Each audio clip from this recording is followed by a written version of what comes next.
De quoi on va parler aujourd'hui, Max? Alors, aujourd'hui, on va faire en fait une sorte de voyage dans le passé, puisqu'on va parler progression, on va parler rapport à l'erreur aussi, donc les erreurs à commettre, je pense, logiquement, les erreurs qu'il ne faut pas commettre. Et ce voyage dans le passé, va nous amener aussi à voyager dans l'histoire du blog, tu vois, parallèlement. Cool, tu vas me faire une petite revue du blog. Voilà. Donc, je pense que ça va vraiment même toi te faire quelque chose de particulier de reparler de certains débuts, parce que finalement, en fait, je pense que je suis dans les premiers élèves du blog. C'est vrai. Ouais, ouais. Donc ça fait Mais combien de temps qu'on se connaît maintenant? Ça fait 8 ans? 7 ans? ça fait ouais, 7 ans, ouais, 7 ans. Donc depuis 2013, Yes. voilà. Mais en fait, avant d'en arriver là, il y a un certain nombre de choses à évoquer. Vas-y, vas-y. Donc en fait, j'ai rassemblé des archives qui nous font remonter à plus de 20 ans en arrière. Et le truc, c'est que pour comprendre là où j'en suis arrivé aujourd'hui, là où je me situe aujourd'hui en termes de niveau, il y a tout un tas d'évolutions à prendre en compte et tout un tas de petits changements qui se sont opérés au fur et à mesure des influences que j'ai pu découvrir, de ce que j'ai pu entreprendre, des envies que je pouvais avoir, etc. en fait. Donc les premières traces que j'ai, ça remonte à 94. Le gars se frotte les mains. Ouais, donc là, je pense que ça renvoie ça devait être la fin du collège, hein. Je devais avoir dans les 13 ans. Et l'influence de l'époque, c'était les Chevaliers du Zodiaque. Donc la célèbre série qui a été popularisée par le Club Dorothée. Donc ceux qui sont de cette génération s'en souviennent. Et l'idée, en fait, c'est que à l'époque, je me rappelle que les Chevaliers du Zodiaque et compagnie, c'était pas encore qualifié de manga, puisque c'était chaque fois dans c'était compris dans des lots de dessins animés pour enfants, et c'était perçu simplement comme des dessins animés. Et c'est vrai que c'est quelque chose qui m'intéressait beaucoup, et je me rappelle que j'essayais de refaire les Seiya, les Shiryu, les Ikki. Donc ça, c'est le nom des Chevaliers du Zodiaque, justement, pour ceux qui connaissent pas. Et parallèlement, à cette époque-là aussi, j'avais découvert le mouvement hip-hop avec toutes les disciplines qui s'y étaient rattachées, comme le graffiti, le tag et tout ça. Et du coup, je m'étais essayé un peu à ça. En fait, ça, c'est les choses que je faisais vers la fin du collège. Ok. Et pourquoi c'est intéressant aujourd'hui, c'est que c'est des choses qui me prenaient 5 minutes, en fait.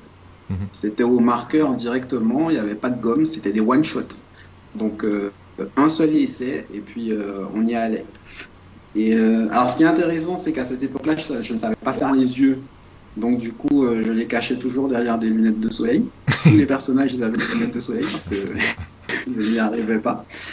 Et puis voilà, c'était une manière de vraiment s'éclater, une manière de faire des choses finies, qui en plus suscitait une certaine admiration, tu vois, souvent des jeunes de mon âge, mais qui évidemment, bon, je veux te dire, c'est loin d'être parfait hein, au niveau des visages, au Ah non, niveau moi je trouve ça parfait. tu vois, ah bon? Pour l'époque. Voilà, Je sais pas ce qu'il a dans la bouche par contre. Tu lui as fait une espèce de croix dans la bouche là. C'est ses dents genre. Mais bah, en fait, la croix en question, c'était ma manière de faire des dents à l'époque. Ah, c'est intéressant. Ouais, J'avais jamais vu ça encore. voilà. Mais c'est stylé, je trouve. Ah, merci. Mais l'idée vraiment, ce que je trouve assez extraordinaire, c'est que j'avais un trait qui était, enfin un trait, non, on va pas parler de trait, mais j'étais très relâché à l'époque. Tu vois, Mhm. c'était dans du lâcher prise total. Il y a une erreur, c'est pas grave, tu repasses dessus, c'est pas parfait, c'est pas grave, c'était l'éclate. Et après, par contre, au niveau de dessin un petit peu plus inspiré justement manga à l'époque, j'étais capable de faire ça. Donc, ouais. Ah, c'est une Là, espèce de Trunks en mode mousquetaire. voilà, ouais, un petit peu ça. Ouais. Il ressemble un peu à Trunks. Ouais. Et déjà, alors la grosse frustration que j'avais à l'époque et qui a duré un certain nombre de temps, c'est que je n'arrivais pas à dessiner des personnages féminins. Et je n'arrivais pas non plus à dessiner des décors, tu sais, des décors derrière les personnages. Et je n'arrivais pas non plus à dessiner des animaux. Et souvent, ça, c'est quelque chose que j'aimais beaucoup faire. C'était avoir envie de dessiner un personnage et puis, je sais pas, une troupe d'animaux derrière. Tu vois, des ours, des loups, des choses comme ça. Le problème, c'est que pour une raison que je ne comprenais pas à l'époque, mes loups, ils ressemblaient à des chiens un peu, tu vois, un peu sous en fait. Donc, Mais c'est voilà. ça qui est bon, Voilà. c'est ça qui est bon, tu sais, c'est de faire des trucs un petit peu qui sortent de l'ordinaire, parce que tu sais, dessiner des loups pour des loups, sauf si tu fais de l'hyper-réalisme, je veux dire, voilà quoi. Ouais, c'est ça. Et donc après, donc j'ai continué comme ça à être influencé par globalement la source d'influence numéro un, c'était les Chevaliers du Zodiaque. Donc, et là, alors à l'époque, je n'avais pas le vocabulaire technique, donc tout ce qui était référence, moi j'appelais ça modèle. Tu vois, tu dessinais avec modèle ou tu dessinais sans modèle. Et là, pour le coup, c'était, j'avais l'influence, mais c'était vraiment en imagination totale. Tu Mhm. vois, je ne copiais pas, je copiais pas des dessins réellement. Ça, c'est venu un petit peu après, et c'est venu quelques années plus tard, au moment où par contre le manga a été qualifié de manga. À ce moment-là, tu avais des revues spécialisées qui parlaient de ça, tu avais des magazines spécialisés. Il y avait un magazine qui s'appelait Mangazone à l'époque, je sais pas si tu t'en souviens. Exact, exact, tout à fait. Il traitait des actualités nippones, justement. Mhm. Et à partir de là, j'ai commencé à découvrir donc un peu Gun, donc de Yuki Kishiro. Yes. Voilà, il y a eu Ghost in the Shell aussi, qui pour moi était. Alors, Ghost in the Shell, c'est intéressant parce qu'à l'époque, je n'étais pas capable de comprendre réellement le message de ce métrage-là. Mais par contre, ce qui m'a beaucoup influencé, c'est le mélange des genres, le côté cyberpunk, tu vois, Ouais. avec beaucoup de robotique, beaucoup de cybernétique, beaucoup de, ouais, enfin, une technologie qui a avancé et puis quelque chose qui te pousse dans l'anticipation. Mhm. Et après, j'ai basculé aussi sur Evangelion. Pareil, un message très très philosophique que je pense que je ne comprenais pas entièrement, mais il y avait toute l'aura derrière, tu vois, tout le côté Yes. anticipation qui était juste extraordinaire pour quelqu'un comme moi à l'époque. Et puis, c'était quand même assez novateur aussi au niveau de tout ce que ça pouvait apporter. Et là, par contre, j'ai commencé en fait à vraiment me dire que ce style-là, ce style de dessin-là, c'est vers ce que je vais essayer d'aller. Et pareil, il y avait un autre contexte à l'époque, c'est que on était dans l'univers de la 2D.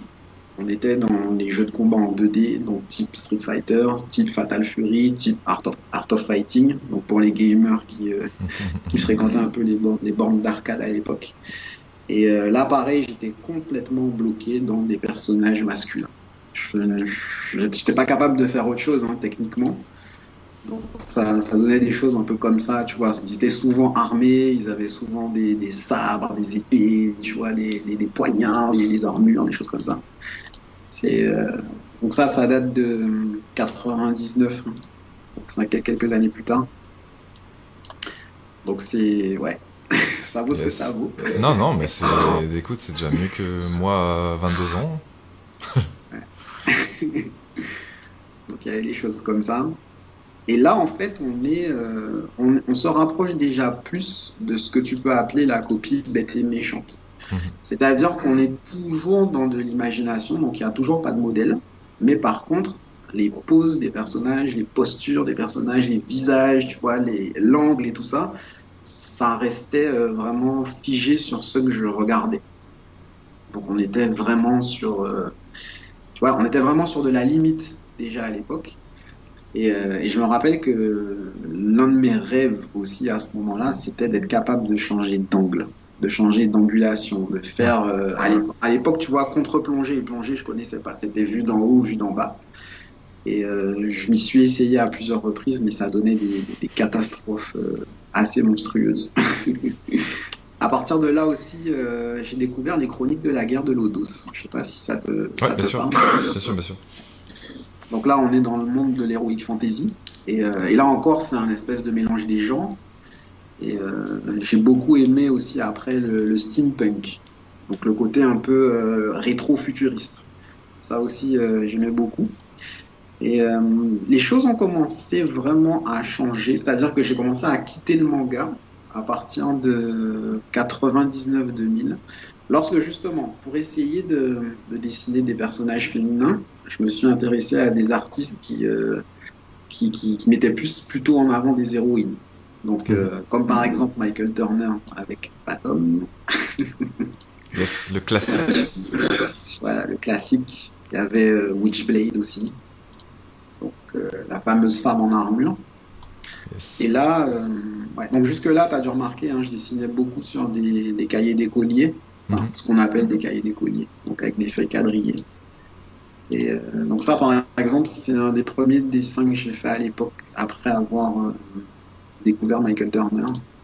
Donc là, je me suis dit, bon allez, je vais quand même réussir à dessiner des filles, je vais quand même réussir, tu vois, après avoir dessiné des gars, des filles qui ressemblaient à des mecs, là, je me suis dit, allez, on va se donner du mal et tout ça. Et là, on se rend bien compte hein, que sur ces premiers dessins-là, il y a toute l'esthétique de Turner qui ressort, avec des bustes très longs, des jambes très longues. C'est Yes, ouais. Et tiens, il y en a un autre pareil où ça se voit énormément. T'as l'impression que le personnage il fait 2 mètres, des jambes immenses, un buste qui finit plus. Voilà, donc il y a ça aussi. Ouais, c'était bien son genre de dessiner des personnages aussi grands. Voilà. Et à ce moment-là, tu vois, là, il y avait. En fait, encore une fois, je pouvais pas parler de valeur. Je pouvais pas parler de lumière, d'éclairage et tout ça. Tout ça, je connaissais pas. Tu vois.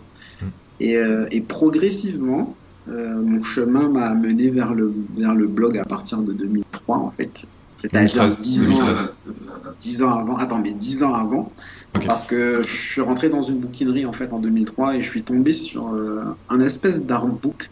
Alors je pense qu'en fait c'est un artbook un peu pirate, tu vois, un bootleg qui regroupait les illustrations de plusieurs artistes réalistes avec un style réaliste. Donc il y avait Luis Royo, il y avait Frank Frazetta et puis il y avait d'autres artistes un peu moins mainstream qu'on peut pas caser ici. Et par exemple, j'étais tombé sur cette illustration-là, qui m'avait énormément marqué à l'époque. C'était, voilà, ce portrait-là. Ah, je m'en souviens très bien. Ouais.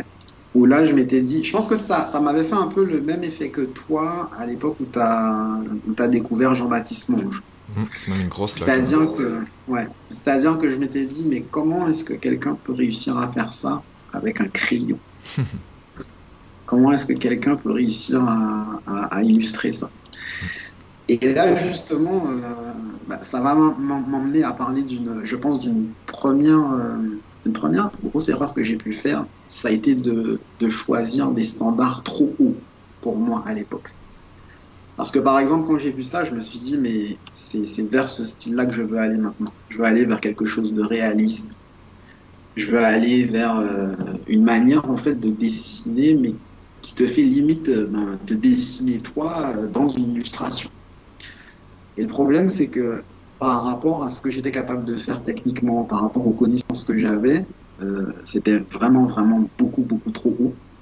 Et je m'y suis essayé un petit peu, et du coup, j'ai complètement arrêté de dessiner parce que l'écueil était trop vaste en fait. Et donc ta conclusion à ça, c'est quoi? Ma conclusion à ça finalement, c'est que j'ai envie de te dire que il faut savoir raison garder. Quand on regarde le travail d'un artiste, il faut être capable de se dire, mais en fait, ce gars-là, il dessine depuis 15-20 ans. Moi, ça fait peut-être 5 ans que je dessine et j'ai pas de base et je connais rien et je fais comme je peux et je copie Michael Turner et je copie les Chevaliers du Zodiaque. Bon en fait, j'ai peut-être pas les armes tout simplement pour y arriver. Et ça, je pense que c'est vraiment très très important de se dire ça parce que à l'époque, en plus, il y avait un contexte particulier, c'est que Internet en était assez balbutiement.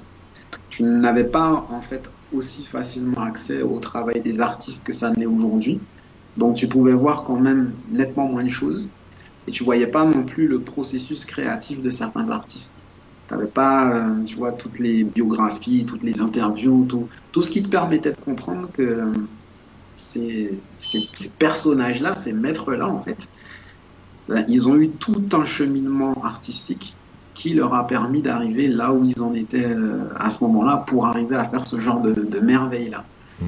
Et faites l'image que j'emploierais, c'est que c'est comme si tu apprends à jouer au tennis et que tu décides d'aller faire un match contre Federer. En fait. Je veux dire, Pas de progression, quoi. voilà, pas de progression. À part du dégoût, de la frustration et puis une envie de te dire, bon ben, allez, on se reverra dans quelques années. Bon, ça donne rien de bon, quoi. Et le problème, c'est qu'à l'époque, j'avais personne pour m'aider à comprendre ça, si tu veux. Et je pense que du coup, il y a beaucoup de gens aussi qui commencent le dessin et qui regardent un peu le travail d'artistes qui sont installés, qui sont aboutis, qui ont une vraie expérience du crayon, qui ont une vraie expérience des médias aussi qu'ils utilisent. Parce que par exemple, Luis Royo et Frazetta, tu vois, c'est des gars qui maîtrisaient parfaitement tout ce qui était peinture, aquarelle et tout ça. Et c'est pas du tout la même manière de dessiner que quand tu es juste au crayon traditionnel en fait. Ouais. Et ça, voilà, je pense que ça pousse beaucoup de gens à l'abandon au niveau du dessin. Je pense que ça pousse beaucoup de gens à une remise en question trop forte, tout simplement parce que le standard visé est beaucoup, beaucoup, beaucoup trop haut. C'est sûr. C'est pratiquement inatteignable. Et surtout que Frazetta, c'est la façon dont il va simplifier les ombres, par exemple. Je veux dire, c'était un peu le départ en tout cas de ce que je sais, hein. Pour moi, il aplatissait toutes les ombres et il mettait plus de détails dans la lumière. Et ça, c'est un des premiers artistes, en tout cas, qui m'a marqué pour ça. Et ça veut dire qu'il y a déjà un jeu dans les valeurs, il y a déjà un jeu, il se balade, quoi, en composition, Exactement. il se balade dans les couleurs, il se balade dans les compositions de personnages aussi, en multi-personnages. Et les animaux, en plus, les attitudes. Et il y a beaucoup d'expressivité. Et pour moi, c'était encore une coche en dessus de Royo, tu vois. Royo, d'ailleurs, qui est arrivé même plus tard, parce que je pense que Frazetta était plus jeune, il me semble. Mais bref, Oui. Frazetta, pour moi, c'était... Quand j'ai vu ça, j'ai fait... En plus, je l'ai découvert tard, j'ai découvert genre en 2000. Enfin, ça m'a flashé aux yeux, j'ai fait, oh, waouh, le gars, il savait ce qu'il faisait, quoi. Et ça, c'était encore le niveau supérieur, tu vois. Surtout que une anecdote qui m'avait vraiment tué à l'époque, en fait, hein, c'est que le gars qui tenait la bouquinerie en question, où j'avais découvert ce artbook, il m'avait dit que Frazetta, il avait je sais plus trop quelle maladie à la main droite et qu'il dessinait de la main gauche. Mais ça, c'est venu plus tard. Ça, c'est plus tard. Alors. Ouais, et en fait, il avait fait... la petite histoire, c'est qu'il a fait un accident vasculaire cérébral. Il a eu donc... je crois qu'il a eu une parésie donc du côté hémiparésie du côté droit, il me semble. Puis il a dû réapprendre. Mais ça, c'est en fin de carrière, tu vois. C'est pas pendant ses jeunes années là. Pendant ses jeunes années, il avait pas de maladie. Je veux dire, ça, c'est vraiment venu quand il avait plus de 60, il me semble. Donc non, c'est. Bah, c'est marrant parce que je me rappelle que le gars en question m'avait dit un truc comme ça, qu'il avait eu un truc. Enfin, je sais plus trop ce qui s'était passé, mais en gros, c'était une manière de me dire que ouais, tu regardes ça, mais le gars, il est pas en pleine possession de ses moyens, quoi. Ouais, donc, à la fin, oui. Ouais. Donc quand toi tu as envie d'atteindre ce niveau-là, tu comprends que voilà, il y a un problème, tu vois. Mais il était obsessif, hein, je veux dire, il était obsessif, mais il faisait le travail d'illustrateur, puis et il prenait beaucoup de références photos par lui-même. Ce qui a été révélé plus tard en fait, parce que il faisait style, il inventait tout au départ, donc c'était un peu tabou dans le monde des artistes. Mais moi, c'est un truc aussi qui m'a fait tilt quand j'ai appris dans un documentaire qu'en fait il avait plein de références photos qu'il avait pris lui-même, parce qu'il était super bien. Ce gars-là était super bien gaulé, tu sais, il faisait de la musculation, puis en fait il prenait ses propres références sur lui-même.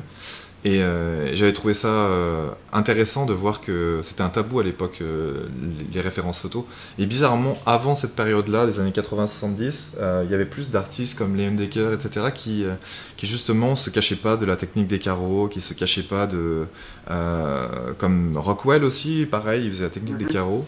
Et ça, c'était intéressant de voir ça, en fait. Il y avait comme un shift dans les années 70, où les gens parlaient plus de références, qu'il fallait faire tout d'imagination. Et ça, moi, ça m'a marqué beaucoup, parce que j'ai toujours eu dans la tête que ça, c'était comme une espèce de triche, bien que ce soit pas le cas, hein. Forcément, j'en ai parlé sur maintes et maintes fois, mais je veux dire, c'est pas forcément de la triche, mais ça peut aider vraiment beaucoup, puis je veux dire, chacun fait ce qu'il veut. Mais quand même, ça reste que c'était tabou pour Frazetta, et ça m'a marqué, tu vois. C'est un événement qui m'a marqué un peu. Bah, tu sais, pour le coup, si j'avais compris plutôt que la notion de référence photo, tu vois, que ça soit sculpture, machin, etc., Je pense que j'aurais pas arrêté quasiment 10 ans en fait finalement. Alors, je vais pas me cacher derrière ça non plus, tu vois, j'avais une vie qui était quand même relativement remplie à l'époque, j'étais sur la fin de mes études, je passais des concours, tu vois, donc j'avais aussi autre chose à faire que dessiner, et puis j'avais d'autres centres d'intérêt aussi qui ont jailli, donc bon, ça m'a éloigné. Mais pendant une période, et ça a été peut-être une des seules périodes de ma vie où je prends un crayon, je me mets devant une feuille, et il y a rien qui sort en fait. Parce que je me disais, bon ben, ouais, la moindre forme que je vais faire, elle sera tellement loin de Frazetta, de Rouillot que laisse tomber. Et puis c'est exactement le mot que tu emploies, c'est que pour moi, utiliser un modèle, une référence à l'époque, c'était de la triche, quoi. T'étais pas un vrai artiste, t'étais pas quelqu'un qui était vraiment arrivé. Et tiens, ça c'est aussi une autre erreur quelque part de mon parcours, mais qui est peut-être plus liée à mon tempérament, c'est trop d'exigences envers soi-même. Tu vois, vraiment trop. Ça veut dire, quand tu parlais du côté obsessionnel de Frazetta, moi j'avais un côté un peu puriste comme ça, mais puriste le puriste vraiment avec la pureté la plus poussive qui puisse exister. Et du coup, tu vois, ça, ouais, Ouais, ça m'a fait peur quand ça t'a même. handicapé, ouais. Ouais, ouais. Mm. Donc après, finalement, après avoir passé des années à regarder le travail de ces bonhommes-là, arrive le 1er janvier 2013, enfin le 31 décembre 2012, où Waouh. tu prends des résolutions, tu vois, où tu te dis, bon ben voilà, c'est la fin de l'année, je vais faire quoi l'année prochaine et tout ça. Et là, je me dis, c'est pas possible, il faut que je fasse en sorte de dessiner comme ça, en fait. Et à ce moment-là, mon ami Google me transmet l'adresse du blog. Donc apprendre à dessiner.org et je tombe dans la formation portrait de l'époque, donc, qui était la première que tu avais faite. Exact. Alors juste, et là tu vois comme je disais, on fait le retour en arrière de l'histoire du blog, donc juste pour que les gens comprennent bien la différence entre maintenant et à l'époque, c'est que on pouvait se parler par mail, tu vois, tu avais suffisamment de temps pour qu'on puisse se parler par mail, et au début on pouvait s'échanger jusqu'à 30-40 mails par jour, quoi, pour des petits détails, pour des petites choses comme ça. Ah, la bonne époque. La bonne époque, c'est ça. Et donc j'attaque la formation portrait et puis je tombe dedans. Tu vois, je me mets à essayer de faire des trucs. Et là, je brave ma frustration en fait. Parce que c'est quand même quelque chose d'avoir l'impression de savoir tenir un crayon quand même. Parce que je faisais des choses qui me plaisaient, tu vois, qui me permettaient d'être dans une optique relativement fun. Je prenais plaisir en fait à dessiner. Et de voir que tu dois commencer à suivre des repères, tu dois commencer à mesurer des trucs, tu dois commencer tu vois, à être dans quelque chose de plus technique. Et tant et si bien que même quand je remontre ces trucs-là, j'en ai honte en fait, parce que Ouais, c'est faut pas.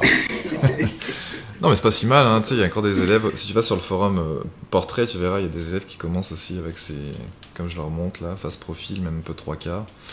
Puis c'est le début, quoi. Enfin, je veux dire, si t'as pas ces vues-là, après, tu peux pas faire de trois quarts, quoi.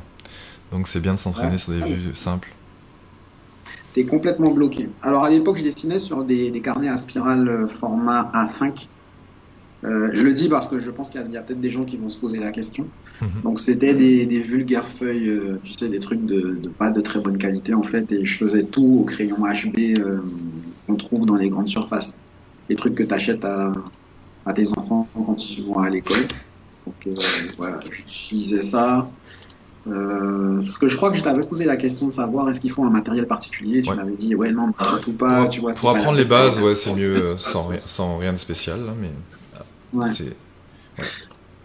Et puis au final, le problème qui se pose à ce moment-là, c'est que à partir du moment où tu veux faire tourner une tête, il faut que tu connaisses la perspective. Ah oui. Et là, je me rends compte que pendant les années où je me suis peut-être éclaté à faire du manga d'abord, à faire du comique un peu US après, et puis à être dans un no man's land artistique, j'ai pas du tout appris les bases. Pas du tout. Donc tout ce qui était perspective, je ne connaissais pas du tout. Tout ce qui était point de fuite, je connaissais pas du tout. Tout ce qui était... il y avait rien. Et là encore, c'est lié au fait que moi, je voyais en 2D. Je voyais le monde en 2D. Et à partir de là, donc, je stoppe la formation personnage au beau milieu. Peut-être, je crois, à partir du deuxième module en plus, donc le truc surtout à ne pas faire, encore une fois. Et je me lance sur tes conseils dans la formation débutant. Et donc là, après, j'arrive à faire des choses un peu comme ça, au final, tu vois. Donc là, je bascule dans ce que les gens appellent la géométrie. Donc les droites, etc. D'ailleurs, je crois que ce dessin-là était paru dans un des articles du blog à l'époque, tu vois, où tu avais un peu oui, c'est possible, ouais. parlé de ce que faisaient les élèves à cette époque. Ouais. Et donc, tu vois, sur cette période-là, sur l'apprentissage de la perspective, je pense que le problème qui s'est posé pour moi, c'est que je suis quelqu'un qui a du mal avec les règles. Tu vois, je suis quelqu'un qui a du mal avec les choses qui sont trop, comment dirais-je, trop figées. Et malheureusement, ce que je n'ai pas compris, c'est que pour pouvoir dessiner librement, il faut passer par cette phase de gamme. Et il faut accepter, en fait, d'y passer longtemps. Donc, je vivais ça. Au début, c'était bien, parce que tu vois, j'apprenais à dessiner des choses dans l'espace, sous des angles qui m'étaient inaccessibles jusque-là. Je me rappelle que je dessinais des clés en perspective, tu vois, sous plusieurs angles et tout ça. C'était génial. Et puis au bout d'un moment, bon, je commence à faire des traits partout, à faire des points de fuite partout. Et puis il y a toujours un problème, il y a toujours celui-là qui est mal placé, il y a toujours cette angulation-là qui est pas bonne, il y a toujours la ligne d'horizon qui est pas bonne. Et progressivement, vu qu'en plus j'avais des gros problèmes de compréhension de la lumière, j'ai arrêté la formation débutant sans avoir terminé mon apprentissage parce que tu as eu la méchanceté de faire paraître la formation personnage. En fait. Mon pauvre. Je t'ai torturé. Hein. Voilà, donc la tentation était trop forte. Parce que, vu qu'à la base, quand même, hein, mon objectif c'était de dessiner des tableaux, de faire des choses, tu vois, relativement finies, avec justement des animaux, avec à la fois des hommes, des femmes, etc. Donc il fallait que je sache dessiner des personnages, donc j'ai basculé là-dedans. Et vraiment, si je devais donner un conseil en fait aux personnes qui débutent, ce serait de ne pas hésiter à passer 2 ou 3 ans sur la perspective. Alors, l'idée pour ne pas se frustrer et pour ne pas se lasser, c'est de varier les plaisirs. Ça veut dire vraiment ne pas juste faire par exemple des objets, mais essayer de faire aussi des structures architecturales, essayer de travailler sur des animaux, essayer de travailler sur de l'organique, pas juste en fait juste sur du cubique. Et ça aidera vraiment beaucoup parce que vraiment par la suite ça bloque tout. Dès qu'on veut faire tourner un personnage, dès qu'on inclut la notion de contre-plongée ou de plongée, dès qu'on n'est plus de face en fait, dès qu'on n'est plus sur du classique, il faut savoir représenter dans l'espace, il faut savoir maîtriser les bases de la perspective, il faut savoir maîtriser les bases de la lumière, et c'est vraiment déterminant. Tout à fait. 100%. Je ne sais pas qu'est-ce que tu pourrais dire pour convaincre en fait des gens, tu vois, aujourd'hui à cet instant T, de ne jamais abandonner la perspective avant d'en avoir fait, je sais pas, 200 ou 300 en fait, 300 exercices comme ça. Le plus dur, en fait, c'est de motiver un élève et lui dire de toute façon, tu vas devoir passer par là, et aussi de trouver un compromis selon sa personnalité, aussi, parce qu'il faut s'adapter à la personnalité de chacun. Il y en a qui ont du mal à se motiver quand ils dessinent un objet de la vie de tous les jours, une théière, n'importe quoi, tu sais. Et souvent, les gens vont, comme toi, tu as essayé de faire, hein, c'est de passer au personnage directement.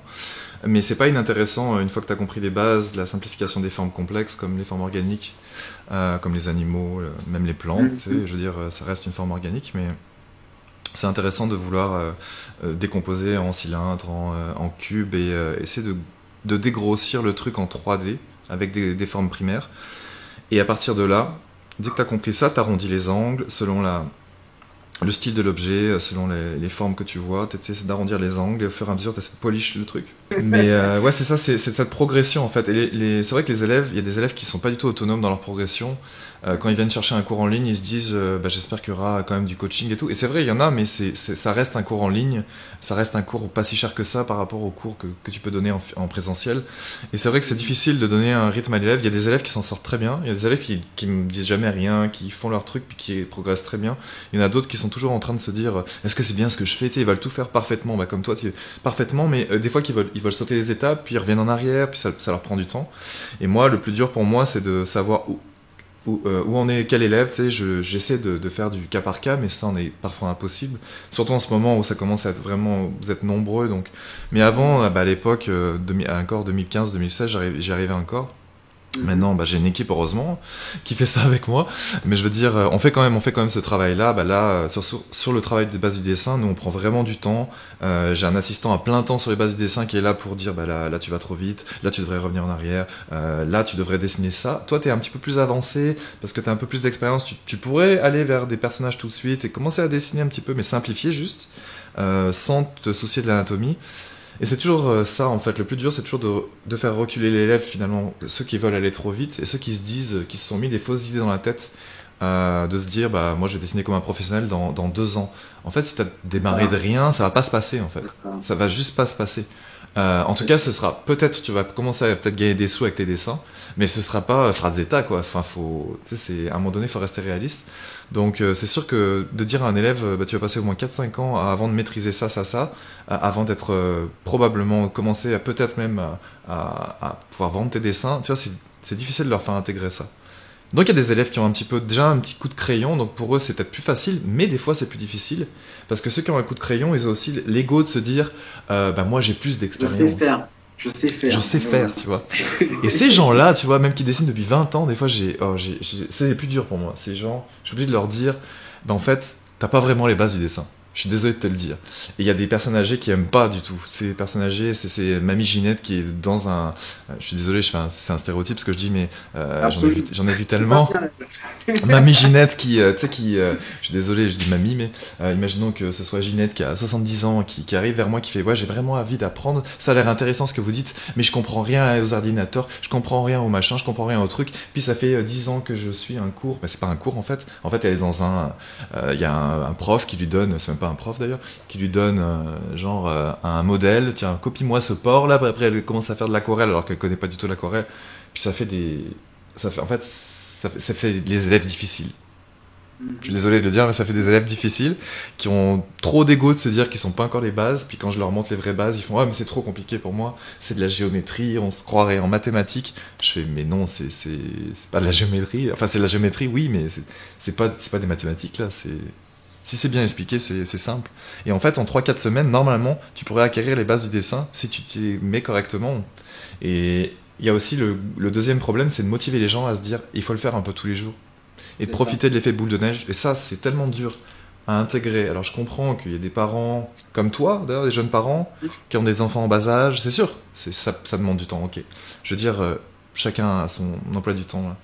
Mais quand tu veux, tu peux, tu sais. Même si tu as 30 minutes, 20 minutes, ça suffit pour regarder 10 minutes de vidéo et dessiner 10 minutes, tu vois, par exemple. Mais c'est sûr que c'est dur de switcher d'une activité à l'autre. C'est surtout quand tu es fatigué, tu as un job. Bon, je comprends tout à fait. J'ai été là-dedans. Moi, j'ai appris les bases pendant que je faisais de la kinésithérapie, je veux dire, voilà. Mais il faut quand même comprendre que le travail régulier est récompensé. Et le perfectionnisme, non, bizarrement. Le perfectionnisme, il n'est pas récompensé. Ça ralentit plus qu'autre chose. Et j'en sais quelque chose. Exact. Après, tu sais, juste pour la nuance aussi, c'est que tu parlais de quelqu'un qui est relativement âgé, qui maîtrise pas forcément les nouvelles technologies et qui est installé dans des habitudes. Mais en fait, je pense que tu as encore pire que ça. Parce que tu as des personnes qui sont relativement jeunes. Alors, quand je dis ça, c'est sans aucune critique, sans aucun jugement. C'est juste un fait, tu vois. Mais tu as des gens qui sont relativement jeunes, qui sont arrivés avec les réseaux sociaux, qui ont grandi avec les réseaux sociaux. Et il se passe quoi le plus souvent sur les réseaux sociaux? Donc, tu as quelqu'un qui te poste une chanson ou un dessin. Et puis là, tu as des gens qui disent « Waouh, c'est génial! Waouh, c'est super! Waouh, c'est top !»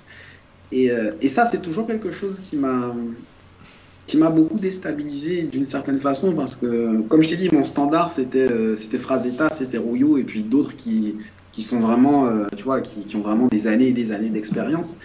Et quand je vois un dessin qui apparaît, qui est loué, je me dis, mais ouais, mais quand même, non, c'est pas bien en fait. C'est pas bien. En tout cas, c'est un début, c'est le début de quelque chose. Et tu as aussi, je pense, des, des élèves comme ça, des apprenants en fait comme ça, Oh qui oui. ont l'habitude qu'on leur dise que c'est génial et qui ont effectivement un certain coup de crayon, mais Ou pas. qui est génial aux yeux d'un public, j'ai envie de te dire, qui n'est pas forcément un public de connaisseurs. Et d'ailleurs, il y a quelque chose que tu dis qui est super important et que je pense beaucoup de gens ne comprennent pas forcément, c'est que parfois tu peux avoir un très bon coup de crayon, très bien maîtriser les détails, tu vois, faire des jolis cheveux, des jolis yeux, une jolie bouche, etc., des beaux vêtements, tout ce que tu veux, tu dessines ça graphiquement très bien. Mais par contre, il y a quelque chose dans dans, dans la technique, en fait, dans les bases de ton dessin qui sont imparfaites. Et là, tu auras beau passer 10 heures dessus, tu as quelqu'un qui, en une fraction de seconde, va te dire il y a un truc qui va pas. Cette personne, c'est Il moi. saura pas, il saura pas te dire quoi, il saura Ah pas oui. te dire quoi, nécessairement, tu vois. Ouais. Parce que ce sera pas forcément un instructeur comme toi, il saura Ouais, pas ouais. te dire oui, il y a un décalage sur la bouche, il y a telle chose ici. Mais il saura pas te dire quoi et le dessin il va être taxé comme un mauvais dessin qui n'obtiendra du coup pas, je sais pas moi, 2000 likes. Et là tu vas te dire ah ouais ben en fait c'est pas juste, je suis un incompris, etc. Mais non, c'est tout simplement qu'il n'y a pas eu suffisamment de temps passé sur les bases. Mm, Et tout c'est à ça fait. le truc. Et Et ouais. j'en viens justement à la structure d'une critique constructive. En fait, à Mm. l'époque, en 2012, moi j'avais non seulement développé un blog, mais pendant 2 ans, j'allais voir les blogs, en fait, les blogs d'artistes qui commençaient. Et en fait, je leur faisais des commentaires. Tu sais, c'était des blogspot, Mm, mm. etc. Ou des forums. Et Là je me rappelle Blogspot. ouais, Je me rappelle de Blogspot. ça. Et j'allais, en fait, je faisais en général, ma critique constructive, je la faisais avec cette forme-là, c'est-à-dire, je commençais par un point positif. Mhm. Ensuite, je shiftais un petit peu sur un point un petit peu plus voilà, sensible, tu vois, on va dire. Et comme je connaissais pas forcément l'ego de tout le monde, j'étais bon, je fais attention. Et après, je finissais sur une note positive. Et ça, cette façon-là, elle est.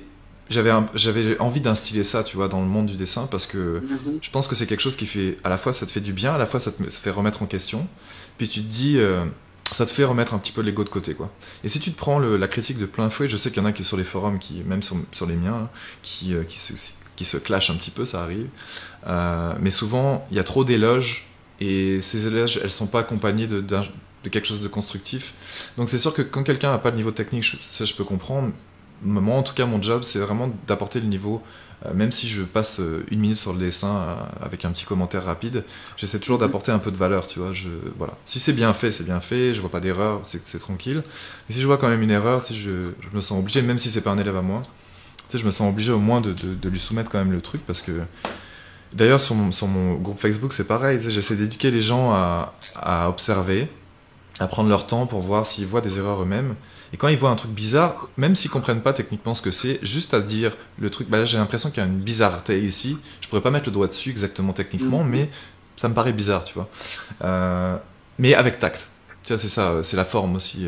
Donc on essaie de pas se violenter les uns les autres, mais à la fois, c'est pas des éloges pour rien. Tu sais, c'est pas ah, C'est ça. c'est parfait, c'est là. Je veux dire, je vais te montrer des dessins parfaits. Je veux dire, c'est pas les miens d'ailleurs. Ça va être ceux de mes inspirations. Mhm. Et puis voilà, c'est comme ça qu'on s'inspire aussi entre nous. C'est-à-dire, on fait une critique constructive, on dit pourquoi, si on y arrive, et puis on dit, bah, tu vois, ton dessin il me fait penser à un tel, peut-être que tu peux aller t'inspirer de un tel, tu vois, et c'est comme ça qu'on échange. Enfin, c'est comme ça que j'aime échanger. Après, c'est sûr que c'est dur d'instaurer ça, et les jeunes comprennent moins, et puis ceux qui ont techniquement moins bon, ils comprennent moins, mais souvent, mes élèves qui ont plus de 30 ans, plus de 25 ans, même plus de 30 ans en général, ils comprennent cet aspect-là, tu vois. Donc, ils sont très compréhensifs là-dessus. Et si en plus c'est mes élèves, Mhm. c'est encore mieux, parce qu'ils comprennent ma pédagogie. Donc c'est très agréable d'être entouré d'élèves aussi qui comprennent cette pédagogie-là.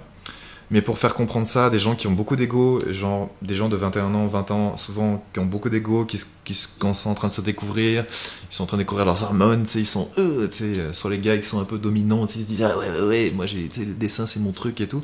Soit des filles qui sont timides dans leur coin, là je te parle encore des stéréotypes que je vois, mais c'est souvent le cas. Et tu sais qui finalement mettent tous leurs efforts dans le dessin puis qui se découragent super vite.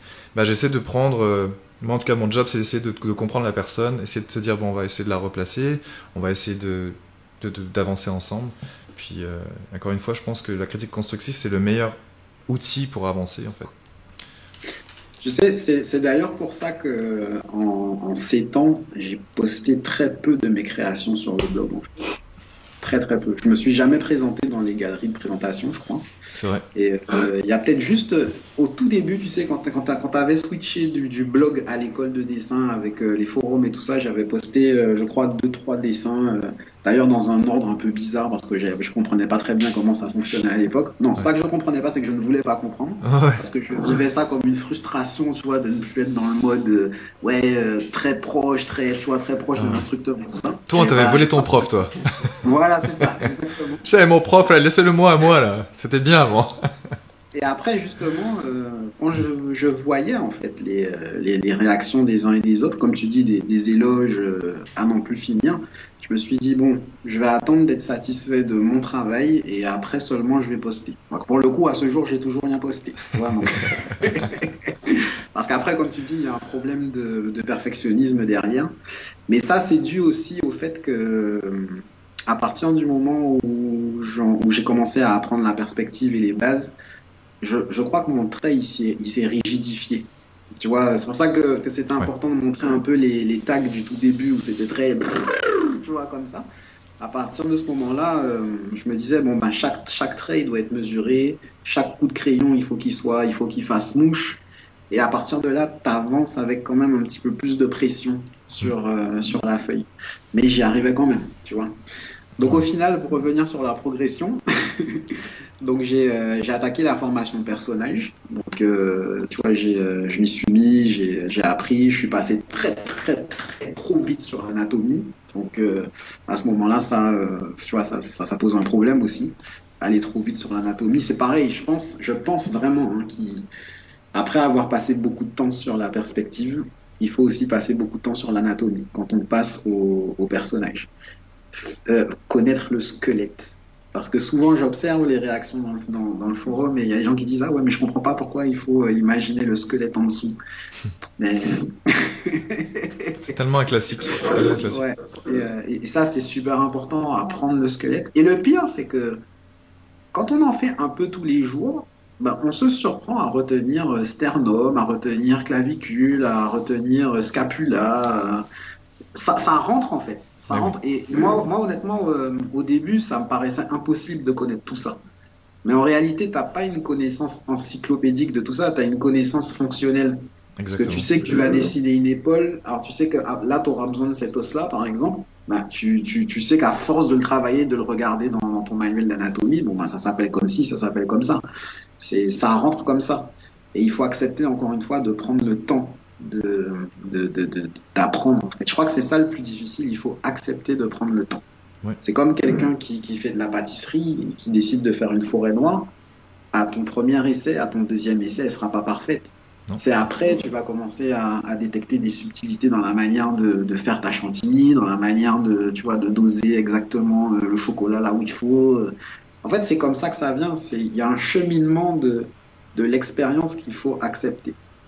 Et faire comme moi j'ai pu le faire, par exemple, brûler l'étape de ce cheminement, après c'est bloquant. C'est super bloquant et ça crée du coup encore plus de frustration que si on avait pris le temps de faire ça. Et ça, enfin bon, tu vois, moi j'ai vraiment enchaîné les erreurs parce que pour le coup là, tu vois, le dessin que j'ai partagé, il n'y a pas de visage. La plupart du temps, quand je faisais la formation de personnage, comme il fallait que le visage soit parfait, n'est-ce pas? Il fallait que le visage soit parfait. Je décide pas de visage. Donc du coup, je décide de faire quoi au bout d'un moment? J'arrête la formation personnage et je repars sur la formation portrait. Donc c'est-à-dire l'apprentissage interrompu qui a été suivi d'un autre apprentissage interrompu, celui de la perspective. qui a été suivi d'un autre apprentissage interrompu, celui de l'anatomie, bah, il revient en fait sur la première formation de 2013. Et là, on est déjà 2 ans plus tard. Je sais pas si tu te rends compte, hein. Mhm. Donc 2 ans plus tard quand même, donc je me mets à, tu vois, vaillamment, je me mets à faire du portrait. Et là par contre, je m'y suis vraiment mis, parce que je crois que de 2015 à 2018 à peu près, j'ai dû faire que du portrait, que ça, que ça, que ça, que ça, que ça. Et donc j'étais capable de faire des choses comme ça, par exemple. Ça c'est celui qui arrive là, c'est un des premiers portraits dont j'ai été vraiment fier. C'est voilà. À l'époque, je me rappelle que j'avais switché entre les crayons HB standard à un crayon, à des crayons Staedtler. Tu sais, les bleus là, les lumographes bleus. Les humographes. Ouais, j'avais switché là-dessus et bizarrement, ça m'avait apporté, je sais pas, un toucher différent sur le papier. Et j'étais passé aussi des carnets à spirale à des feuilles A4. Des feuilles de papier machine standard, hein, tu vois, sans grammage particulier. Et j'étais quand même assez content des progrès que je faisais. Tu vois, au niveau des portraits, je faisais des choses, je me disais, ouais, c'est pas mal et tout ça. Et pareil, je montrais relativement peu ce que je faisais. Hein, tu vois, c'était peut-être juste à mes proches, tu vois, mes parents, des amis proches et tout ça. Et parce que je me sentais pas prêt non plus à l'exposer au grand public. Ça, je crois que c'est peut-être les rares dessins que j'ai publiés sur le blog, les 2 qui viennent d'apparaître là. Et puis après, je me suis dit que, tu sais, toujours dans l'optique d'aller rivaliser avec les grands maîtres avant l'heure, hein, je me suis dit que j'allais tester différentes textures de cheveux. Donc, je sais pas si tu te rappelles de cette période-là. Ah oui, moi, tout à fait, très, très absolument. cheveux, tu vois. Donc, par exemple, je m'étais fait en devoir. Alors, celui-là, il est de travers, c'est dommage, mais c'est pas grave. Je m'étais fait un devoir de dompter les cheveux frisés, les cheveux un peu crépus, tu vois. Là, qu'est-ce qu'il y a des cheveux comme ça? C'est Alicia Keys, par exemple, tu vois. Des trucs qui sont très, très, très difficiles à faire, tu vois, très, très difficiles à reproduire. Et je pouvais passer des heures et des heures et des heures et des heures sur 15 centimètres de cheveux. Et là, encore une fois, pourquoi? Parce que j'avais pas compris que le détail, aller dans le détail, ça sert à rien. Tu vois? Aller s'embourber dans du détail, ça sert à rien. Et bon, malgré tout, je continuais à avancer. Ça aussi, c'était un des portraits dont j'étais très fier à l'époque. Donc à cette époque-là, pour que les gens puissent se situer un peu, je dessinais surtout quand j'étais en vacances. Ça veut dire que je pouvais passer des mois sans pratiquer. Et puis au bout d'un moment, je me disais, bon, allez, on y va. Tu vois, pendant les vacances, c'était le rush, le rush, le rush, le rush. Ouais, je m'en rappelle parce qu'à chaque fois, tu m'envoyais des mails en vacances. Tiens, Max doit être en vacances, là. Il m'envoie un mail. Ouais, c'est ça. Et puis, il y a un moment où j'ai découvert ce dont tu parlais, c'est la fameuse technique de mise au carreau. Yes. Donc là, on était par contre à 1 heure. Bon, maintenant, on était à l'heure d'Internet actuelle, hein, de l'Internet moderne, où tu vois plein de choses, et où des artistes que je pouvais admirer vraiment. Et là, je parle, tu vois, des artistes, comment on appelle ça? Ceux qui font de l'hyperréalisme, comme... Comment il s'appelle cet artiste? C'est Barbucci, je crois qu'il s'appelle. Non, Alessandro Barbucci, c'est Skydoll et Echo. C'est Mascagno, je crois, Daniele Mascagno. Enfin bref, tu vois. Possible, ouais. Ouais. Un gars qui fait vraiment de l'hyperréalisme. Et pour moi, encore une fois, à cette époque-là, je tendais vers ça, vers quelque chose d'hyperréaliste. Et j'avais pas compris, encore une fois, que... Enfin, ça, je crois que je l'ai compris après. Au bout d'un moment, je me suis dit, mais finalement, ça sert à quoi de reproduire une photo avec un crayon? Ça sert à quoi? Parce qu'en fait, tu as une photo, tu n'as même pas un dessin, tu as une photo. Tu n'as pas quelque chose qui te permet vraiment de progresser sur le plan de la personnalité artistique que tu as toi-même. Tu es dans la reproduction pure. Et donc là, je comprends ça et je découvre les artistes qui font de la mise au carreau. Et là, je crois pendant 2-3 mois, j'ai arrêté de dessiner, je crois, parce que ça m'avait tellement dégoûté, et puis j'avais l'impression d'avoir nagé dans l'illusion pendant, tu vois, pendant un certain nombre de temps. J'ai arrêté pendant un moment. Et après, par contre, je m'y suis remis, mais à 300%. Toujours en restant sur du portrait, je m'y suis remis à 300%. Et là, quand je sortais du boulot, je m'enfermais chez moi et je dessinais, en fait. Donc mes week-ends se passaient à ça. Bon, à l'époque, je précise que, tu vois, j'habitais seul, hein. Donc il n'y avait pas toute l'organisation que j'ai aujourd'hui en tant que jeune parent, tu vois. Et là, j'ai eu un gros level up et j'ai été capable de faire des choses comme ça. Alright. Ah oui, je me Voilà, rappelle de donc celui-là après, aussi. voilà. Après, j'ai été capable de faire ça, j'ai été capable de faire ça. Clac. Voilà. Yes. Aussi. Donc, des choses quand même, tu vois, qui étaient bien mieux que ce que je pouvais faire avant, mais Au qui niveau des restaient valeurs, ouais. imparfaits. Vraiment au niveau des Ouais. valeurs, ouais. Et bizarrement, Mhm. les visages sont un tout petit peu moins bien construits que celui que j'avais vu, le deuxième que tu as posté, qui est mieux Mhm. construit et mieux équilibré. Mais par contre, au niveau des valeurs, c'est sûr qu'on est là, on a passé un level, largement. Ouais, ouais. Ouais. C'est plus Ouais, ouais. subtil, c'est moins détail de partout. Et dans la construction, on sent des petits trucs. Par exemple, le tout premier que tu viens de me montrer, là il y a plus, c'est plus les yeux qui sont vraiment petits. Les iris, Mhm. on sent que tes pupilles, elles ne regardent pas tout à fait au même endroit. Ouais. Pour le deuxième, par contre, les valeurs sont vraiment maîtrisées pour le deuxième, c'est impressionnant. Comme t'as bien utilisé ton grain, c'est vraiment bien fait.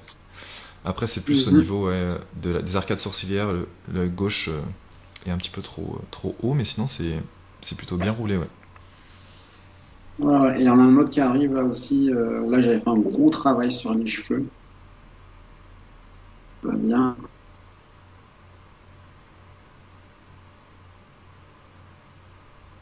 Yes, Voilà, je l'ai. Ouais, celui-là je tu me te rappelle souviens aussi de aussi, je celui-là. pense. Ouais, absolument. Ouais, ouais. Ouais, Donc il est tout bien fait ça, celui-là. ouais, ce sont des grosses avancées, mais n'empêche, il y avait quand même un truc malgré tout qui restait, c'est que j'avais un trait qui était trop rigide. Tu vois, c'était trop dans la perfection, c'était trop dans le détail qui tue, c'était vraiment trop là-dedans. Et du coup, après des sessions mentoring, là encore, tu vois, on revient sur l'histoire du blog à l'époque où tu proposais ce genre tu vois, de petites pistes-là. C'est ça. On en avait longuement discuté et puis tu m'as dit qu'en fait, si je veux lâcher mon trait, il faut faire la formation croquis vivant. Donc je m'y suis mis et en une année, j'ai enchaîné formation croquis vivant en élite. Et là, j'étais super content parce que j'étais enfin capable, enfin, oups, hein, j'étais enfin capable de dessiner des animaux. Alors ça, c'était l'énorme avancée pour moi. Des animaux, tu sais, enfin, vraiment des choses que je rêvais de faire depuis longtemps. Et la formation croquis vivant m'a permis d'y arriver parce que effectivement, ça libère la main. Tu structures beaucoup plus vite, tu vois, tu vois les choses beaucoup plus vite. Et je me rappelle que j'avais l'impression de plus avoir de limites à ce moment-là. Et j'ai enchaîné après avec la formation personnage en élite. T'avais repris la Où cette personnage, ouais. fois, ouais, j'avais repris la formation personnage. Donc, il faut vraiment suivre le fil, hein, parce que chaque fois, je commence une formation, j'abandonne, je passe à une autre, et au final, je me reviens, j'en arrive à devoir revenir chaque fois sur des choses qui ne sont pas terminées parce qu'elles ne sont pas acquises. Il faut D'ailleurs, préciser c'est aussi presque que c'est un vexant, peu tu sais. c'est un peu à cause des circonstances aussi, dans le sens où t'as pas eu vraiment le choix, parce que moi j'ai sorti les formations dans ce sens-là, et toi t'as vraiment suivi l'évolution aussi de mon travail, donc t'as pas. Je veux dire, c'est aussi un peu à cause de moi, tu sais, c'est pas qu'à cause de toi là. Ouais, mais en même temps, tu sais, il y a ce qui est marrant. Alors, c'est vrai, tu vois, quand il réfléchit, c'est vrai, mais ce qui est marrant, c'est que les conseils que tu m'avais donnés en 2018, quand on était sur la formation croquis vivant, c'est exactement les mêmes que tu me donnais en 2013. Ouais. Ah bah Exactement ça les par mêmes. contre, c'est sûr. Et bon, c'est vrai qu'au bout d'un moment dans sa vie, on vit des choses, tu vois, on voit la vie autrement, et puis du coup, il y a des choses quand même qui s'éclairent un peu différemment. Mais ça, par exemple, tu vois, après, je me disais, mais quand je réécoutais, tu vois, quand je relisais nos premiers mails, je me disais, mais ça, il me l'a déjà dit. Pourquoi est-ce qu'à l'époque, je l'ai pas mis en application? Tu vois, c'était ça.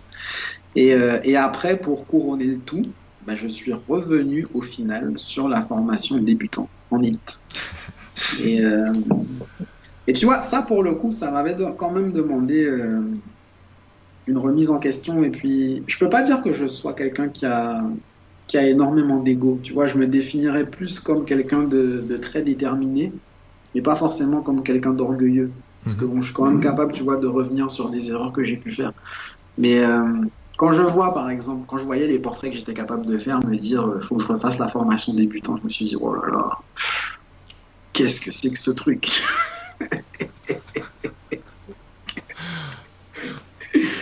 Et puis au final, j'ai aucun regret là-dessus aujourd'hui parce que, bon là, malheureusement, j'ai pas beaucoup de dessins finis à montrer sur ce que je suis capable de faire aujourd'hui. Mais j'ai l'impression de pouvoir dessiner tout, en fait. Tous les personnages dans n'importe quelle position, tu vois, tous les personnages sous n'importe quels angles. Et d'ailleurs, pour la petite histoire, les artistes que je suis parfois sur Internet, ce sont toujours des artistes qui sont dans des perspectives impossibles. Ça veut dire que, alors malheureusement, j'ai pas de nom parce que tu vois, j'ai désinstallé Instagram depuis quelques temps, vu qu'au bout d'un moment, je me suis dit, bon voilà, ça commence à devenir un peu trop chronophage. Mhm. Euh, je me suis dit, c'est plus la peine de suivre des gars qui font de l'hyperréalisme, c'est plus la peine de suivre juste des gars qui font du portrait. Des croquis qui sont pas forcément finis, mais qui sont dans une perspective monstrueuse, tu vois, complètement vue d'en bas, ou alors, il y en a un récemment que j'ai vu où il y a, je ne sais plus, je crois que c'est, je me rappelle plus de son nom, c'est un Italien, il me semble, qui fait ça, ou un Espagnol, c'est un Espagnol. Il a représenté un personnage bedonnant, mais avec une vue de dessous sous son ventre, en fait, tu vois. Et là, du coup, bon, on rejoint un peu la formation personnage 2, parce que c'est là que tu te rends compte que tu as plein de subtilités qu'il faut capter comme ça. Et quand tu arrives à un stade où tu maîtrises la perspective, bah, tout simplement, il n'y a plus aucune limite, si ce n'est celle de l'envie. Absolument. De l'envie, tout simplement. Et on en trouve très peu finalement sur Internet. Tu vois, des dessins, des illustrations avec des perspectives qui sont très compliquées. Absolument. Aujourd'hui, par exemple, je suis capable de dire que tu vois, le truc en fisheye comme ça, là, bah, je suis capable de le faire. Avant, c'était totalement impossible. Tu vois. C'est comprendre pareil qu'un personnage, quand il bouge pas juste, tu vois, du bas, t'as une torsion à savoir maîtriser et tout ça. Bah, quand tu arrives à ce stade-là, tu te dis, mais j'ai plus de limites, en fait.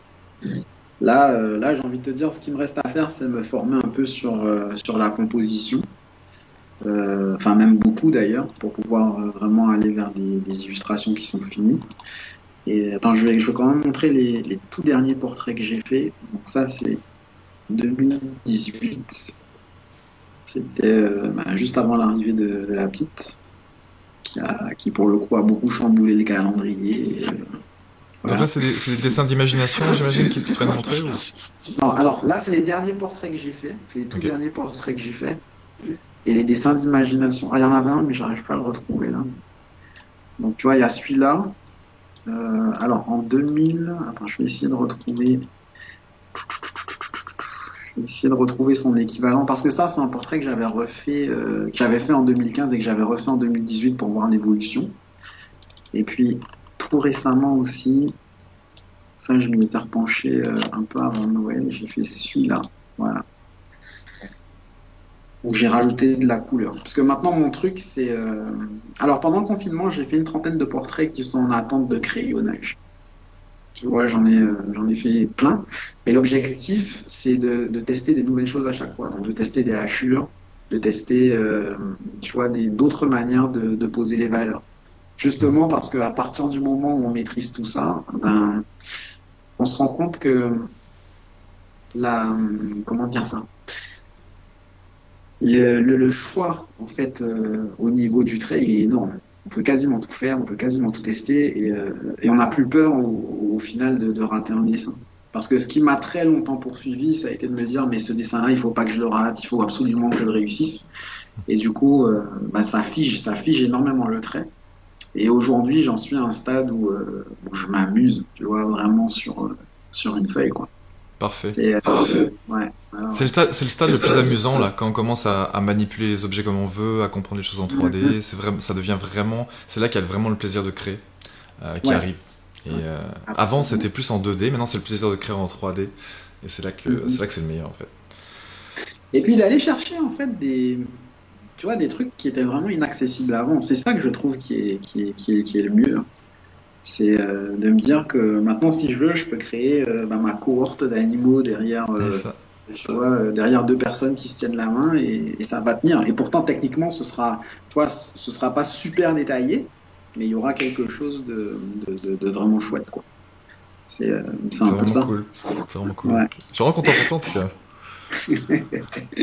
Donc Parce- après, Ouais, tu vois, ce qui pose problème aujourd'hui, c'est plus forcément le côté technique, c'est plus le côté organisationnel. ouais, voilà. Ouais. C'est-à-dire qu'une vie de parent, une vie de professionnel, comme tu disais tout à l'heure, ça prend du temps, ça c'est clair. Et il faut. Après, ça demande de faire des choix.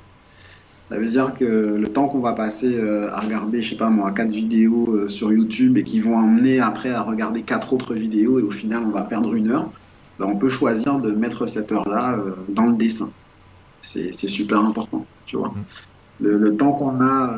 Alors bon, c'est vrai que moi je prends pas de transport en commun, mais je sais que tu as beaucoup de gens qui prennent le métro, le bus, le train, des fois dans des trajets qui sont parfois relativement longs.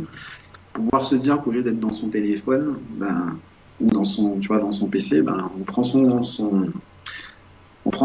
calepin, on prend une feuille, et puis on y va, tu vois, on fait un croquis, on dessine, on regarde un peu ce qui se passe, ou juste on observe en fait. Mm. Parce que pour le coup, s'il y a aussi quelque chose que l'apprentissage des bases du dessin m'a apporté, c'est que au bout d'un moment, quand je regardais autour de moi, je voyais des traits partout. Tu vois, La je voyais Matrix. des horizons. Ouais, c'est ça, exactement. Et même quand je regarde un visage, tu vois, des fois, ma femme, je la regarde, elle me dit, mais pourquoi tu me regardes comme ça? Je lui dis, en fait, t'as C'est une l'amour, ma lumière chérie. qui arrive t'as une lumière qui arrive sur ton visage qui, qui est extraordinaire. Et c'est des petites choses comme ça. Et ça aussi, ça fait partie de l'apprentissage, c'est se rendre compte que on progresse même quand on dessine pas. Absolument. Même parfois plus, bizarrement. Même parfois plus, ouais. Et ça aussi, tu me l'avais dit et j'ai souvent refusé de le comprendre. Bah, jusqu'au jour où finalement, au bout d'un moment, tu arrêtes de dessiner et quand tu reprends, tu te rends compte que après, évidemment, quelques dessins qui sont un peu ratés, tu as l'impression qu'il y a quelque chose qui s'est décanté en fait dans ta tête. C'est vraiment Absolument. ça. Et il y a une petite anecdote à ce sujet d'ailleurs. En 2013, c'était la première Mhm. année où j'arrivais vraiment à visualiser les choses en les dessinant dans ma tête. C'est-à-dire, je Ouais. visualisais un truc, je faisais tourner dans ma tête et je commençais à le dessiner dans ma tête. Je voyais chaque trait et je construisais mon truc comme ça et j'essayais de me rappeler exactement de l'objet. Mais c'était quand j'ai débloqué ça dans ma tête, j'ai dit waouh, j'ai encore passé un niveau. Puis à partir de là, c'était wow. J'avais envie de l'enseigner tout de suite et j'ai dit ouais, ouais, ouais, mais tant que t'as pas fait le cheminement, tant que t'as pas appris les bases, tant que t'as pas visualisé plein de formes en 3D, tu peux pas y arriver en fait. Et moi, ce shift-là, il m'a changé la vie, quoi. Je veux dire, maintenant j'ai un plaisir à dessiner. Je veux dire, c'est orgasmique, quoi. Moi, ce que tu décris là, j'y suis arrivé, mais comme j'en suis encore au balbutiement, ça me donne mal à la tête. Tu sais, C'est normal. quand, quand je pense à un personnage, je sais pas, je vois une image et je me dis, bon, allez, je vais le retourner comme ça et j'arrive à le faire dans ma tête, mais tu vois, pour réussir à me dire, alors l'épaule, elle fait Ouais. ça et le truc, il fait ça et le truc.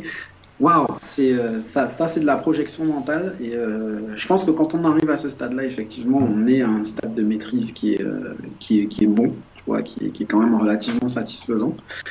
Mais tiens, c'est marrant parce qu'effectivement, comment tu fais pour enseigner ça en fait?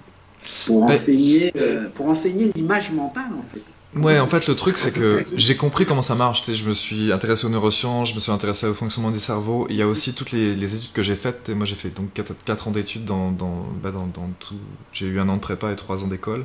Donc, j'ai eu aussi un travail universitaire où je m'intéressais aux neurosciences et tout ça, et la cognition. Et en fait, je sais maintenant comment y arriver parce que je me suis vu faire, en fait. Et à chaque fois que je faisais un truc et je faisais un step,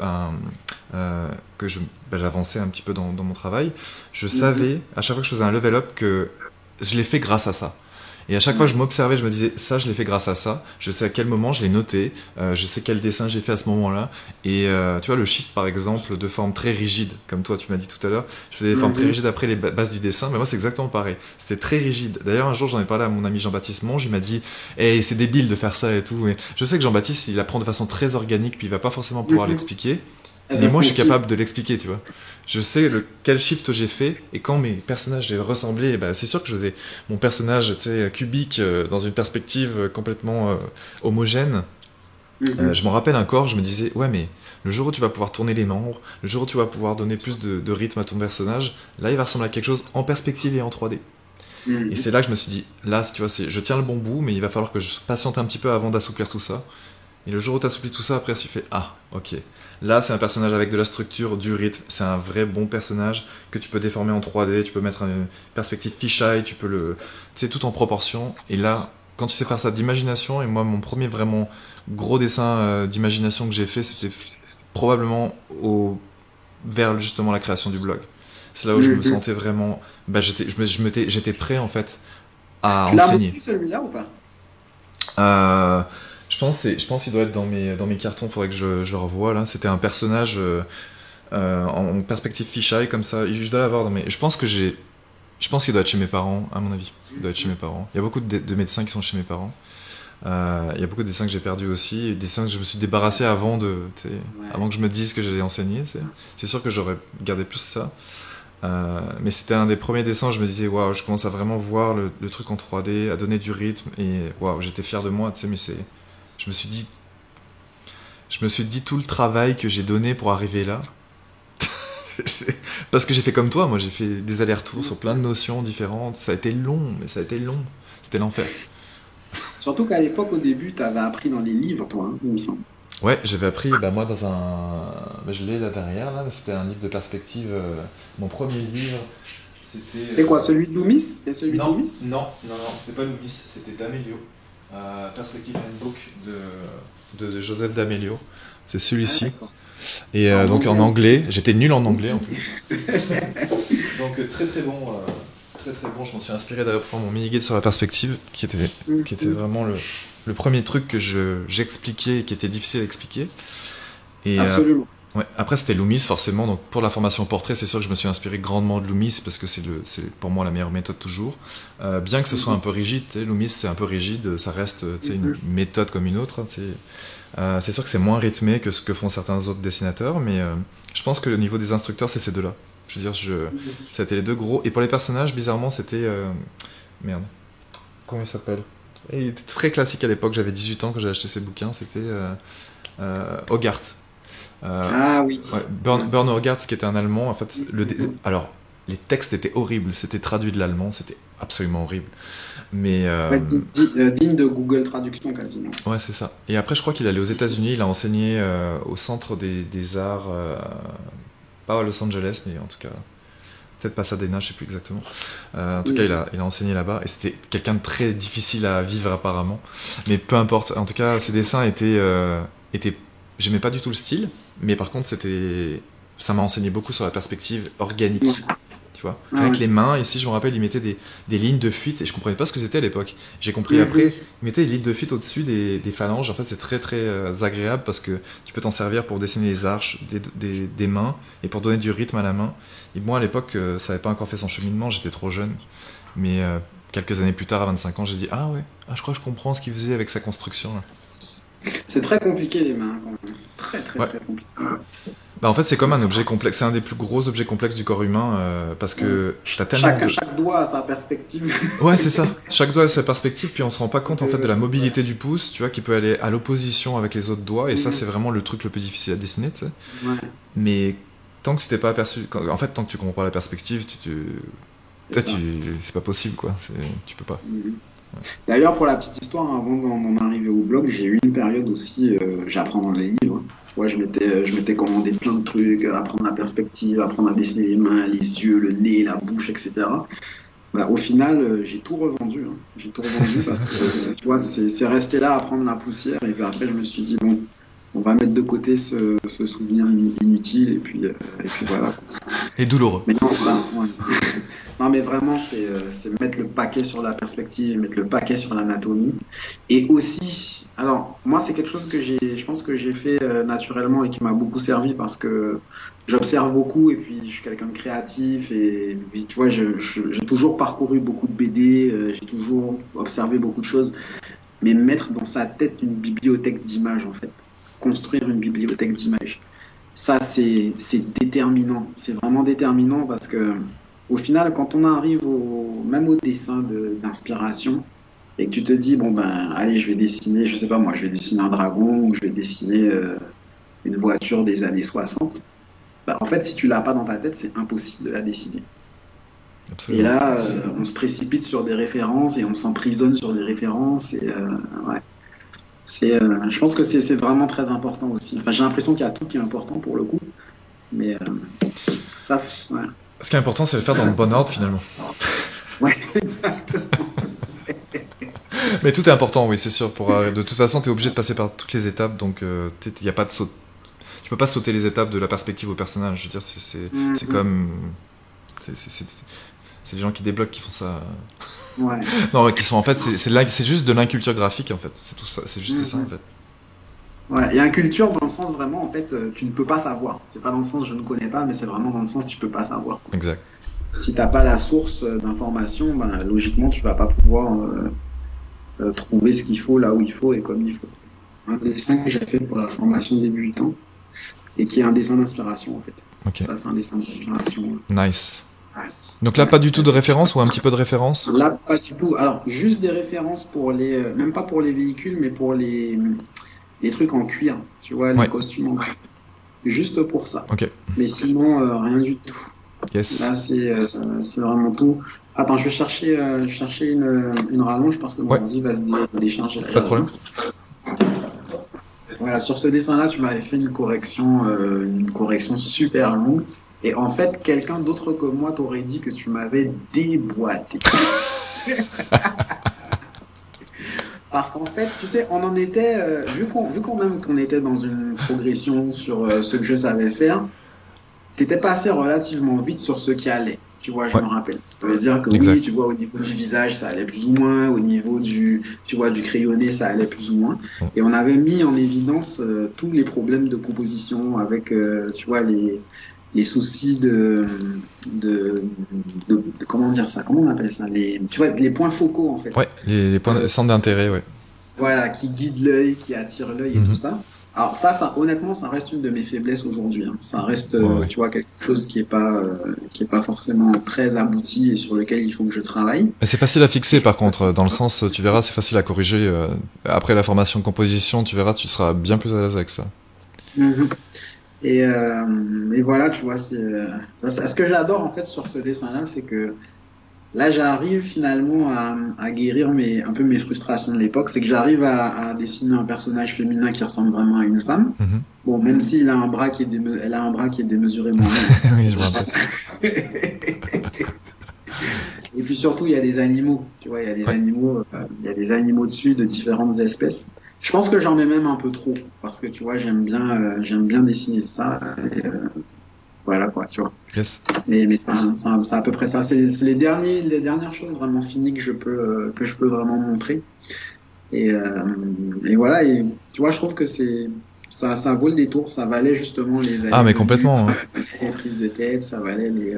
Ouais. De toute façon, ce que je te disais, c'est que le niveau de dessin était bon et qu'il fallait juste faire 2-3 petits ajustements niveau composition pour en faire une très bonne composition. Mais ce qui arrive, c'est que les premières compositions un peu complexes, quand le dessinateur commence à être un petit peu expérimenté, les premières compositions, en fait, en général, ils passent pas par une vignette, ils veulent tout de suite faire un truc incroyable en 3D avec du volume super, mais en fait, ça fait une espèce de Frankenstein, puis il n'y a pas de sens de lecture, il n'y a pas de centre d'intérêt, c'est pas graphique du tout, et c'est là que ça pose problème, parce qu'on voit que le dessin est bon, mais la composition, elle est complètement, elle est passée à la trappe, quoi. Juste pour préciser, tu vois, sur ces deux dessins-là, t'as à peu près 15 heures de travail. Mhm. Donc ça paraît surtout celui avec les filles qui sont assises sur des motos là. Ouais. Dont entre parenthèses je suis pas du tout satisfait. Hein, tu vois, tu te rappelles. Ouais. Je t'avais dit que je l'avais Ouais, déchiré complètement. pour ce truc-là. Ah ouais, tu l'avais carrément déchiré, quoi. Ouais, je l'ai carrément déchiré. Mais c'est tu vois, c'est beaucoup de boulot. C'est Bah, c'est beaucoup sûr. de boulot. Et les visages des filles sur les motos là, ils tiennent en 1,5 cm à peu près. Mhm. Donc c'est vraiment très très petit, tu vois, ça demande vraiment beaucoup de travail et vu que j'étais habitué à dessiner sur des feuilles A3 et que je me retrouve à dessiner dans 1,5 cm, bon, c'est vraiment compliqué. Et là encore, cette complication-là, on peut la, la, la sauter entre guillemets, on peut l'éviter quand on a des bases solides. Parce Absolument. qu'en fait, quand tu sais dessiner un visage solidement, qu'il fasse 1,5 cm ou qu'il fasse, je sais pas moi, 20 cm, tu y arrives, quoi. Mm. Après, c'est des petits trucs techniques, des petits trucs techniques à régler. Ouais. Voilà. Cool, cool. Bah, merci, Max, d'avoir pris le temps, en tout cas. C'est d'ailleurs un conseil que je donnerais aussi, c'est d'être beaucoup dans l'observation. De beaucoup observer. Mm. Observer ce que disent les gens, observer les réactions des uns et des autres. Et surtout, je parlais tout à l'heure d'avoir des standards qui sont trop hauts. Quand on débute, s'entourer de dessinateurs débutants. Donc avec des gens qui sont peut-être un peu plus avancés pour créer un effet d'émulation, mais ça sert à rien en fait de côtoyer des gens qui dessinent super bien quand on débute parce que c'est pas du tout constructif.